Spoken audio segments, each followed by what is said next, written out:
గజం భూమి కేవలం 5,500 రూపాయలతో 135 గజాల భూమి కేవలం 7 లక్షలు మాత్రమే. నమస్తే, వెల్కమ్ టు సుమన్ టీవీ.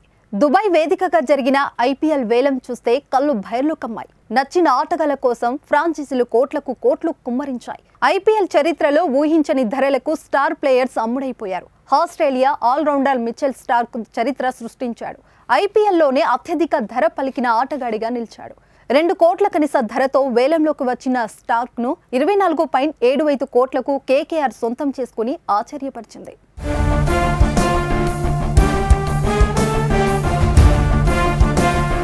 8 ఏళ్ల సుదీర్ఘ విరామం తర్వాత ఐపీఎల్లోకి ఎంట్రీ ఇచ్చిన స్టార్క్ కోసం ఫ్రాంచైజీలు తీవ్రంగా పోటీపడ్డాయి. కేకేఆర్ తో పాటు Mumbai Indians, Delhi Capitals, Gujarat Titans players తో దక్కించుకునేందుకు ప్రయత్నించి అతని ధరను అమాంతం పెంచేశాయి. చివరికి కోల్కతా నైట్ రైడర్స్ 24.75 కోట్ల భారీ ధరకు కొనుగోలు చేసింది.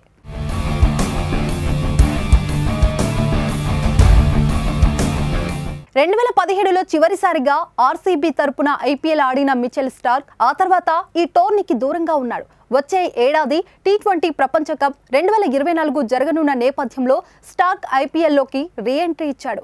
2017 వరకు 5 కోట్ల రూపాయల ధరను పలికిన స్టార్క్ ఇప్పుడు ఏకంగా 5 రెట్లు ఎక్కువ ధరను సొంతం చేసుకున్నాడు. ఐపీఎల్ 2024 సీజన్లో కేకేఆర్ తరపున స్టార్క్ అన్ని మ్యాచ్లు ఆడితే అతను ఒక్క ఓవర్కు 45 లక్షలు, ఒక్కో బంతికి 7.5 లక్షలు తీసుకున్నట్లని నెటిజన్లు కామెంట్ చేస్తున్నారు.